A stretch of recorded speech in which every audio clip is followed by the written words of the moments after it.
त्रिदलं त्रिगुणाकारं त्रिनेत्रं च त्रियायुधं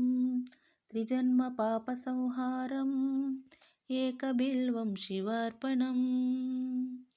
त्रिशाख्यैर्बिल्वपत्रैश्च हच्चिन्द्रैः कोमलैः शुभैः शिवपूजां करिष्यामि एकबिल्वं शिवार्पणम् अखण्डबिल्वपत्रेण पूजितनन्दिकेश्वरे शुध्यन्ति सर्वपापेभ्यः एकबिल्वं शिवार्पणम् सालग्रामशिलामेकं जातु विप्राय योऽर्पयेत् सोमयज्ञे महापुण्यम् एकबिल्वं शिवार्पणम्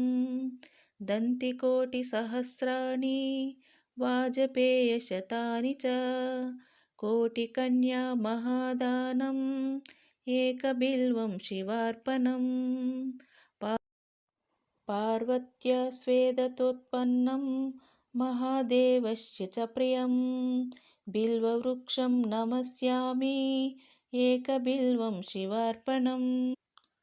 दर्शनं बिल्ववृक्षस्य स्पर्शनं पापनाशनम् अघोरपापसंहारम् एकबिल्वं शिवार्पणम् मूलतो ब्रह्मरूपाय मध्यतो विष्णुरूपिणे अग्रतः शिवरूपाय एकबिल्वं शिवार्पणम् बिल्वाष्टकमिदं पुण्यं यः पठेत् शिवसन्निधौ सर्वपापविनिर्मुक्तः शिवलोकमवाप्नुयात् ब्रह्ममुरारिसुरार्चितलिङ्गं निर्मलभाषितशोभितलिङ्गं जन्मजदुःखविनाशकलिङ्गं तत्प्रणमामि सदा शिवलिङ्गम् देवमुनिप्रवरार्चितलिङ्गं कामदहनकरुणाकरलिङ्गम् रावणदर्पविनाशकलिङ्गं तत्प्रणमामि सदा शिवलिङ्गम् सर्वसुगन्धिसुलेपितलिङ्गं बुद्धिविवर्धनकारणलिङ्गं सिद्धसुरासुरवन्दितलिङ्गं तत्प्रणमामि सदा शिवलिङ्गम् कनकमहामणिभूषितलिङ्गं फणिपतिवेष्टितशोभितलिङ्गं दक्षसुयज्ञविनाशनलिङ्गं तत्प्रणमामि सदा शिवलिङ्गम् कुङ्कुमचन्दनलेपितलिङ्गं पङ्कजहारसुशोभितलिङ्गं संचितपापविनाशनलिङ्गं तत्प्रणमामि सदा शिवलिङ्गम्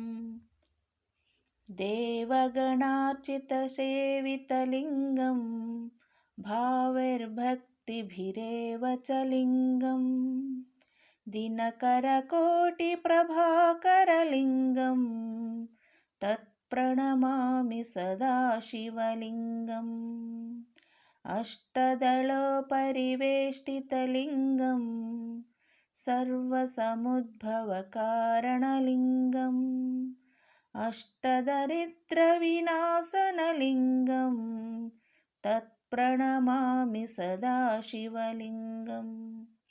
सुरगुरुसुरवरपूजितलिङ्गं सुरवरपुष्पसदार्चितलिङ्गम्